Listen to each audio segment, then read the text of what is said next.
Nós estamos aqui hoje para fazer a apresentação para vocês do nosso programa de mentoria para formação de time de alta performance. É esse programa que inicia hoje com a marca e a ideia é que a gente tem um trabalho de muito longo prazo juntos e com o compromisso de sempre estar gerando resultado e sempre estar se pagando, né? Fazendo com que a gente consiga trazer resultados de forma rápida e sustentável. Vou começar mostrando um pequeno vídeo para vocês. Nesse vídeo eu queria que vocês prestassem atenção na operação desse equipamento. É um trator de esteira que está operando num aterro sanitário, fazendo uma operação de espalhamento de solo de cobertura. Eu queria que vocês prestassem atenção no vídeo e eu vou, ao longo do vídeo, eu vou tentando descrever algumas situações aqui para vocês.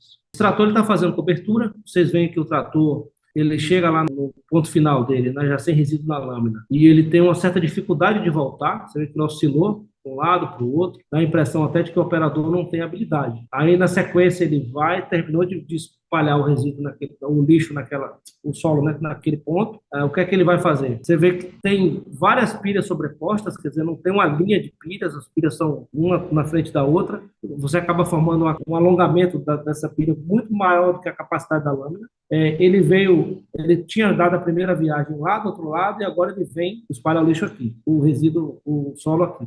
Aí, de novo, ele mostra uma certa dificuldade de dar ré, né, de fazer o movimento do reverso. Aí, na sequência, ele operou uma lá, uma aqui. Aí, o que é que ele faz? Ele toma uma distância, lembrou aí o Marcelinho Carioca na hora de bater falta, né? Vai lá fora para acertar a máquina para depois voltar, dá mais uma laminada do lado, e aí, de novo, você vê que a máquina está relativamente lenta, né? Quem conhece esse equipamento, vê esse equipamento trabalhando, é um D61 X23, a gente vê que o equipamento não está com a performance adequada. De novo, leva um tempo enorme para voltar, parece até com um operador que não tem experiência, não sabe trabalhar. E aí volta, novamente ele vai tomar uma distância enorme da pilha, não sei porquê, olha onde é que ele vai. A gente percebe aí a quantidade de movimentos improdutivos. E a máquina meio que oscila, vai para um lado, vai para o outro. O que é que está acontecendo nesse equipamento? Essa oscilação e essa dificuldade de performance, ela vem de quê?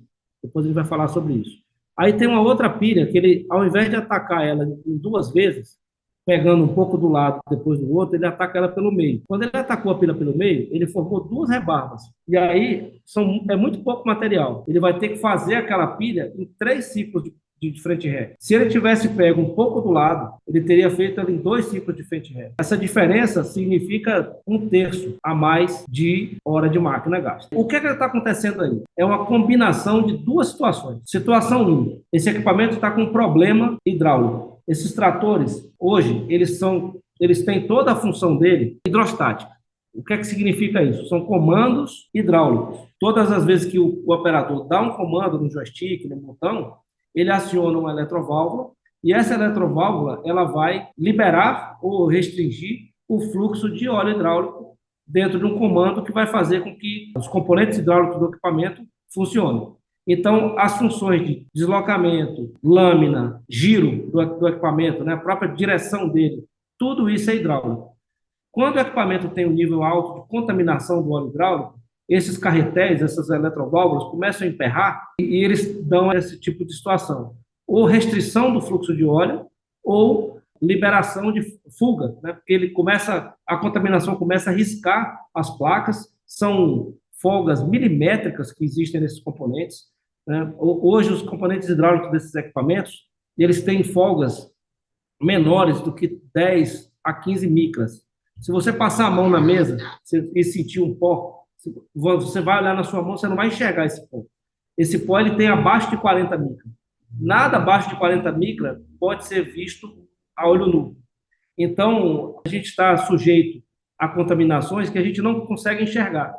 E esses tratores, eles têm uma performance fantástica, mas eles têm, por outro lado, essa preocupação de se combater contaminação para evitar esse tipo de situação. O equipamento ele pode ter uma perda de até 20% de produção antes do operador perceber. Ou seja, esse equipamento que está já dando sinais de contaminação, ele já tem um comprometimento muito maior do que 20%, 20 a 25% de produtividade.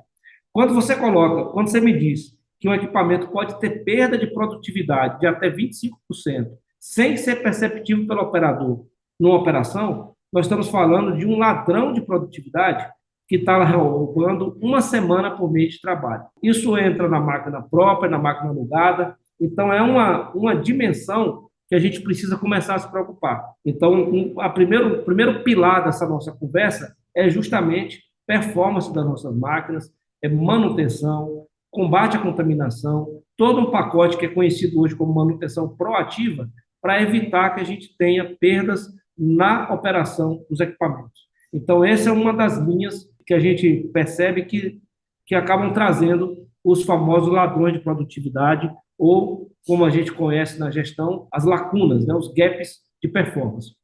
Por outro lado, o que é que a gente percebe também? A gente percebe falta de técnicas operacionais, né?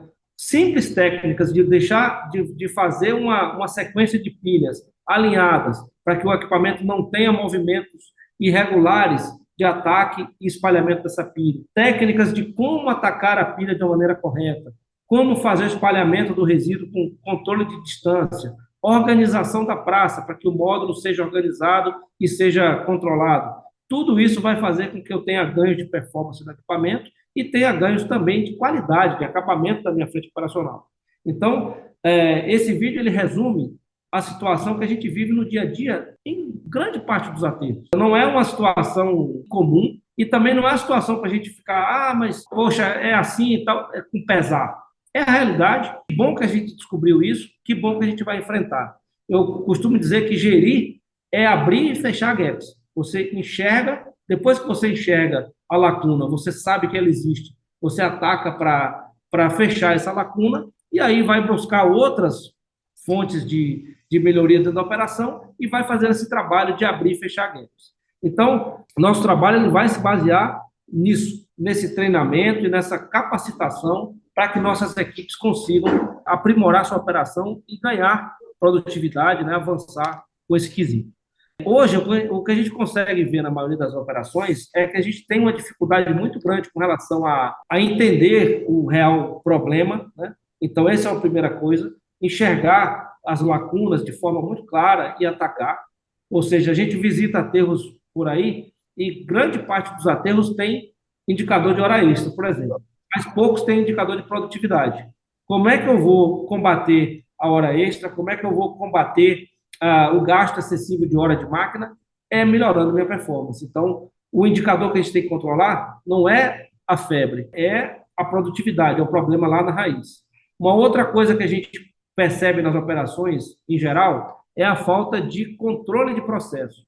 A gente começa a entender a operação como fases, processos independentes que geram inputs e outputs, ou seja, entradas e saídas. A saída de um processo é a entrada do próximo e a gente tem que ter esse controle. Então, eu vou fazer o recobrimento de uma determinada área do aterro. Essa área já foi checada, ela está regularizada, a cota foi batida.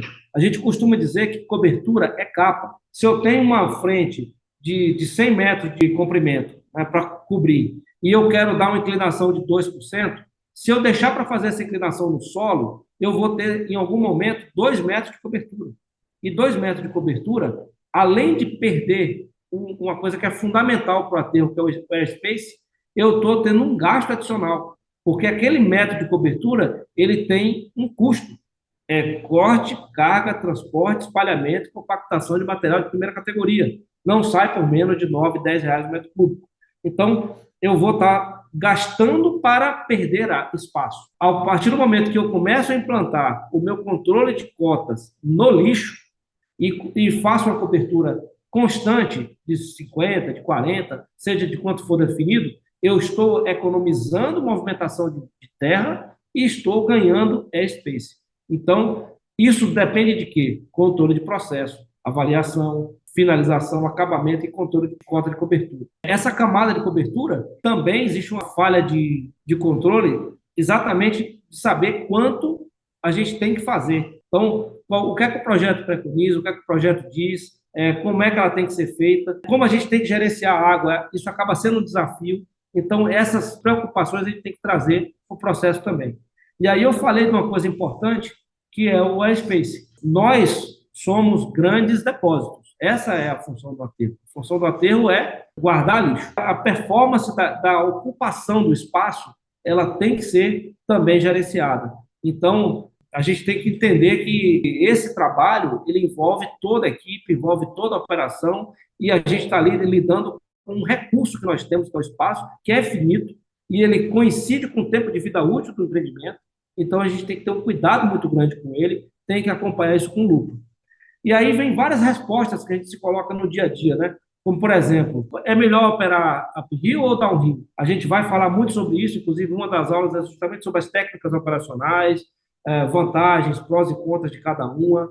Mas se eu faço uma pergunta hoje, uphill ou downhill? As respostas elas vão vir embasadas em fatos e dados ou vão vir embasadas em crenças? Muito provavelmente em crenças. Para eu saber qual é a melhor sistema operacional para aquela operação, eu tenho que saber primeiro se as técnicas operacionais de cada uma delas estão sendo aplicadas de forma correta e se eu estou medindo o resultado para eu dizer. Hoje a gente consegue, através de um trabalho de acompanhamento dos indicadores, dizer minha operação em uphill custa X por tonelada. Minha operação em downhill custa Y por tonelada. Isso é possível calcular. Tem que ter uma maturidade, um desenvolvimento, que é o que a gente vai fazer aqui. Isso vale também para avaliação de tecnologias. A gente está, por exemplo, um dos exemplos agora é avaliando se é viável iniciar a operação com a solução de compactação no aterro, um rolo compactador. O que é mais viável? Trator ou rolo? O compactador. Por quê? Como é que eu sei isso? Como é que eu vou estruturar um sistema que me dê essa resposta, de novo, baseada em fatos e dados? Essa é a preocupação nossa, né? Ter uma operação que nos forneça indicadores e que nos forneça uma performance que a gente consiga medir e avaliar. E como é que começou essa história? Eu citei o compactador, e aí eu volto um pouco para falar justamente disso. Toda essa história que vocês estão vendo hoje, as técnicas que vocês vão ver aqui no curso, tudo que a gente conversa, começou justamente com o compactador de resíduos. No ano de 2011, eu estava visitando uma feira, a Conexpo, em Las Vegas, e aí tive contato com esse equipamento, que prometia ser uma revolução nos aterros. É um equipamento concebido para aterro sanitário, então ele foi feito para isso, né? Os primeiros compactadores foram desenvolvidos no início da década de 70. No mundo inteiro se usa, até aqui na América Latina, Uruguai, Paraguai, Bolívia, Venezuela, Argentina, em todos esses países, se você chegar no aterro sanitário, você não vai ver trator operando no lixo, vai ver compactador de resíduos. Ele é um equipamento concebido para isso. E aí todo esse discurso e toda esses fatores, esses fatos, me levaram a chegar à conclusão de que realmente era viável. E aí, na época, a gente atendia o Grupo Solvi, fizemos um trabalho bem amplo lá e conseguimos convencer a turma a trazer, né, e colocar para operar um compactador de resíduos lá no Grupo Solvi. E o resultado foi um verdadeiro fiasco. A gente não conseguiu dar performance. Simplesmente o compactador não atingia compactação adequada e ele não atingia produtividade. Essas são as fotos do início da operação do compactador no aterro.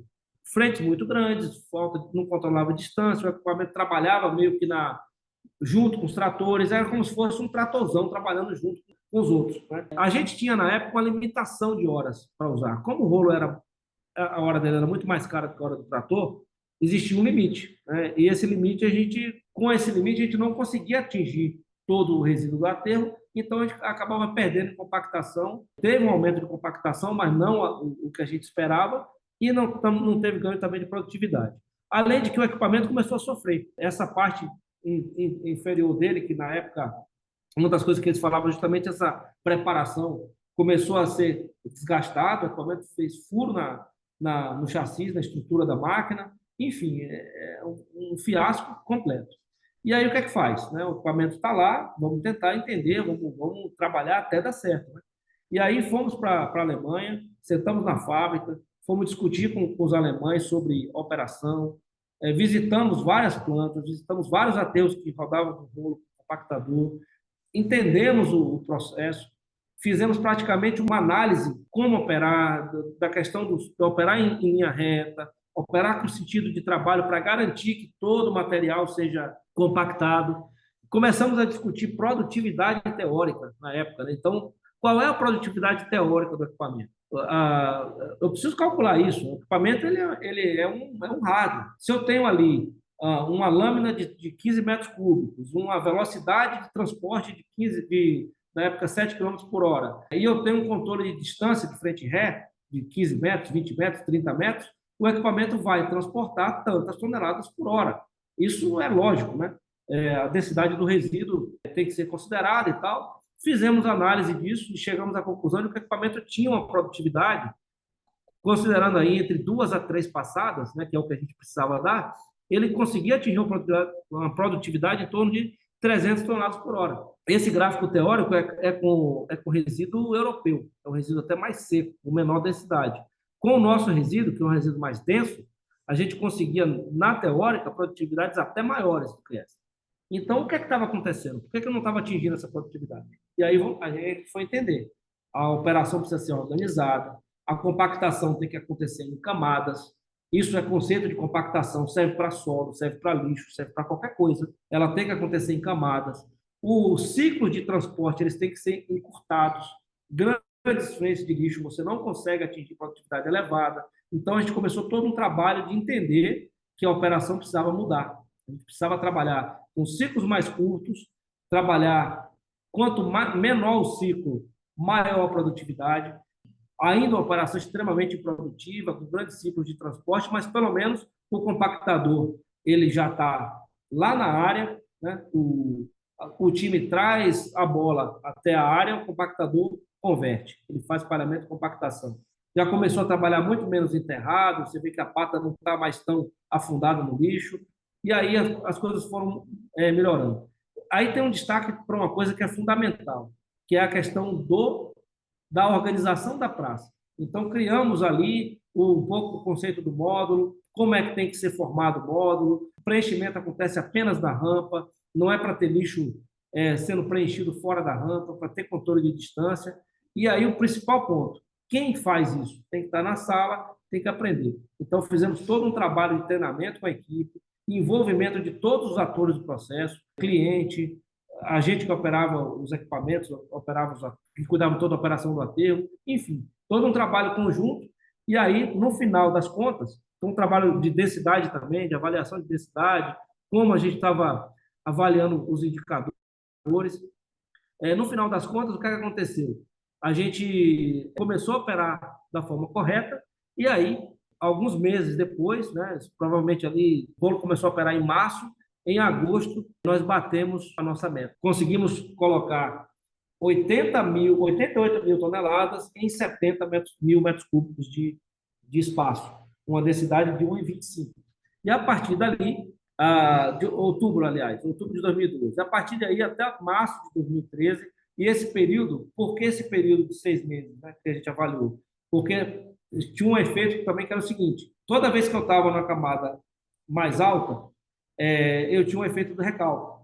Então, era difícil medir densidade na cota 96. Eu tenho, sei lá, quase 100 metros de lixo lá embaixo do aterro. Então, o que é que foi performance de compactação, o que é que foi recalque?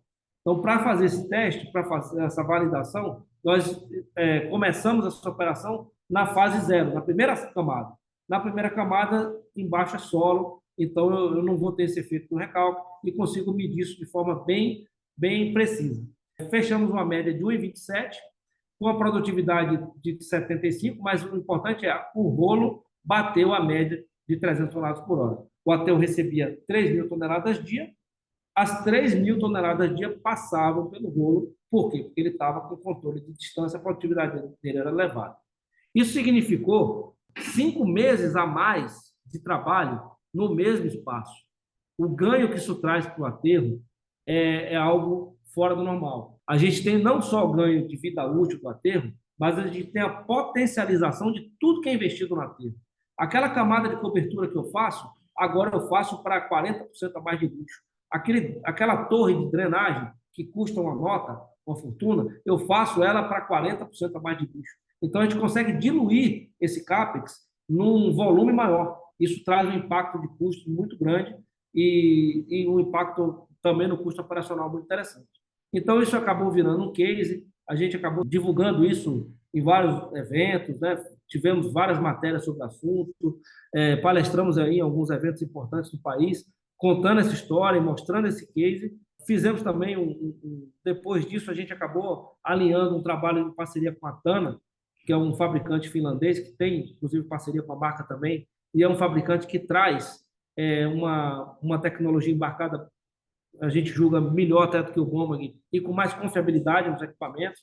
Então, fizemos um curso lá na Finlândia de 10 dias, onde a gente se debruçou na operação do equipamento, se debruçou na parte técnica, manutenção, e acabou trazendo todo esse know-how. E o que é que a gente acabou percebendo? O que vale para o compactador, vale para o trator, vale para a escavadeira, vale para tudo. E daí nasceu, desse case, desse projeto, dessa virada de chave, que significa reorganizar a operação e treinar as pessoas que vão fazer, porque isso é o mais difícil. Eu não opero rolo. O gerente, o engenheiro, a turma, ninguém opera o equipamento, não opera trator. Quem faz é a turma de operação. Como fazer eles entenderem, como fazer eles aplicarem essas técnicas. E aí foi que começou o nosso trabalho com consultoria, se iniciou na QLS. Na QLS a gente teve a oportunidade de replicar isso várias vezes, em vários aterros, em várias operações diferentes, com várias realidades diferentes, no país inteiro. Teve o contato do dia a dia com a operação. A gente fazia o quê? Ia para dentro da empresa e nós ministrávamos treinamentos operacionais, mostrávamos as técnicas operacionais para a turma, fazíamos o ajuste da operação, cobertura, drenagem, operação em si, implantação de módulo operacional, fazemos um trabalho na manutenção também, né, de trazer os equipamentos para uma situação de manutenção proativa, enfim, e acabamos colhendo resultados muito legais, verdadeiros cases aí de performance, criamos várias amizades no caminho com gestores de aterro, com a turma da operação, foi uma experiência muito bacana. Mas aí, agora no início do ano passado, o Inteligência em Pesados passou a assumir toda essa parte de treinamento, de curso online, de mentoria. E o que é a mentoria? O que é que a gente faz hoje? Eu tinha, na época da consultoria, uma preocupação muito grande com a escalabilidade. Todas as vezes que a gente tinha, ao mesmo tempo, aí, 12, 15 clientes, praticamente o tempo inteiro visitando aterros e tal, eu falei, isso não é escalável. E tem um outro detalhe que é o seguinte, a questão da sustentabilidade. A partir do momento que eu vou lá, treino o cara e saio, quem fica na empresa semeando aquela informação, aquele treinamento? Quem é que coloca essas coisas para rodar? Então, eu tinha essa preocupação muito grande. Existia uma ideia de repente, ter um funcionário nosso na empresa e tal, mas eu falei, não, eu confio num outro modelo. Eu confio num modelo de mentoria, onde nós vamos formar multiplicadores internos. Aquilo que eu faria com um funcionário, um consultor nosso, para estar dentro da empresa e com custo de viagem, etc., eu vou fazer com alguém da empresa. Esse produto, mentoria, ele começou recentemente, a gente veio aí, teve um reforço grande aí no time, com algumas pessoas de peso, que vocês vão conhecer um pouco mais daqui a pouco, e o trabalho funciona dessa forma. Agora é com vocês, né? Nós vamos ter, do nosso lado aqui, os mentores, e do lado de cada unidade, os mentorados. Essas aulas que a gente dá semanalmente, todo mundo pode assistir. É legal beber na fonte, né? Vir assistir a aula e tal. Quem quiser assistir, pode assistir normalmente. Agora, quem é que vai ser o responsável por replicar essas aulas na empresa? São os mentorados. Então, a partir daí, esses mentorados vão ter uma agenda semanal com os mentores. A gente vai acompanhar de perto, saber se vocês estão aplicando. Tudo que vocês fizerem aqui, verem aqui, vocês vão receber material em PowerPoint, com um tutorial para saber o que é que vocês vão dizer em cada PowerPoint. Vocês vão ter a aula para assistir de novo. Ou seja, nós vamos formar multiplicadores internos e vocês é que vão treinar os operadores. Significa que vocês não vão vir aqui? Vamos sim. A gente vai fazer visitas e tal, mas não vai ser uma frequência muito grande. A gente vai fazer visitas e tudo, mas a ideia é que vocês desenvolvam o conteúdo. O principal objetivo nosso, já da largada, a gente vai queimar uma energia muito grande. Primeiro, em preparar vocês, que é a parte da formação de treinamento, de liderança. A gente vai fazer uns bate-papos aqui, principalmente na próxima aula e na outra semana, sobre isso. Depois, a gente vai se preocupar com formar indicadores, ou seja, vai implantar o sistema de informações. E aí, na sequência, a gente já entra com o quê? Organização do módulo. Esse é o primeiro ponto.